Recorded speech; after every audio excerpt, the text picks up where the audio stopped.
د پاکستان حکومت چې کوم سفارت خانه را په سعودي عرب کې هغه یو ور بیا د سعودي عرب لخوا چې کوم د سعودي حکومت کوم قانون دی په خاصه توګه چې کوم د عمره زایرین دی د پاکستان نزي یا د نور ملکونو نزي د غي د لپاره قانون یو ور بیا خپل تجدید کړ د پاکستان چې کوم سفارت خانه په خپل ویب پاڼه باندې او په ایکس وړاندې ټوئیټر او هغه هم بیا د دې یادګرنه کړه ده چې سعودي حکومت په سختۍ سره د خپل قوانين عملي کوي او هغه کې په خاصه توګه د ځل چې کوم خبرې غي دوباره کړې دي تکرار کړې دي نو کې درجه پاکستان لخوا کم عمره زایرین لاړ شي عمره له خلک لاړ شي یا کاروزګار له خلک لاړ شي نو خپل ته کې په سوال غوښتلو یا په خیر غوښتلو باندې سخت پابندۍ باید د دې خلک پام وساتي او دغه نه علاوه د رقم څه قسم لیندین یعنی چاله پیسې ورکول چانه پیسې غشتل قرض ورکول یا قرض غشتل کله سعودي کې خلکو سره کې خپلو کې هغه باندې هم ډیر سخت هغه و چې د سعودي حکومت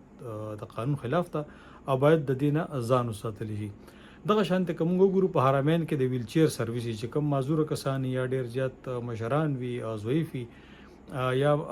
کمزوري ونشي ګرځي د نو طواف ته پر الته کې ویل چیر ویړیا ورکول کیږي د حرمین د انتظامیه لخوا نو دغه تک څوک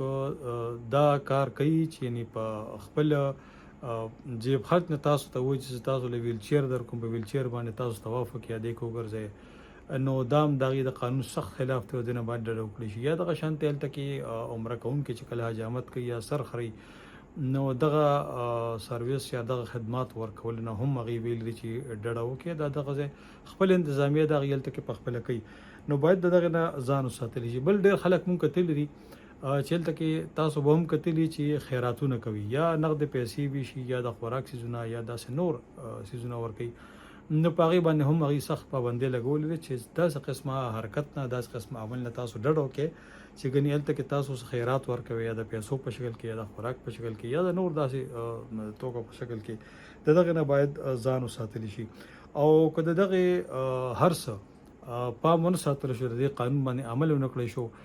نو بیا د سعودي حکومت مونږ ټول ته پتر دغه بار ملکونو کې قانون ډیر ځات سخت دي دغه سخت سزاګانی په سزاګانو کې یو دارج گرفتاری هم دالته بیا دغه شانته د ملک نشړل یا ملک بدر کول هم د سعودي عرب نه او د ټول سخت خبره پکې دار کړ د قوانینو چا خلاف ورزي کړ سعودي عرب ته دوباره په جون کې هیڅ کله هم دی د په داخله باندې پابندي وي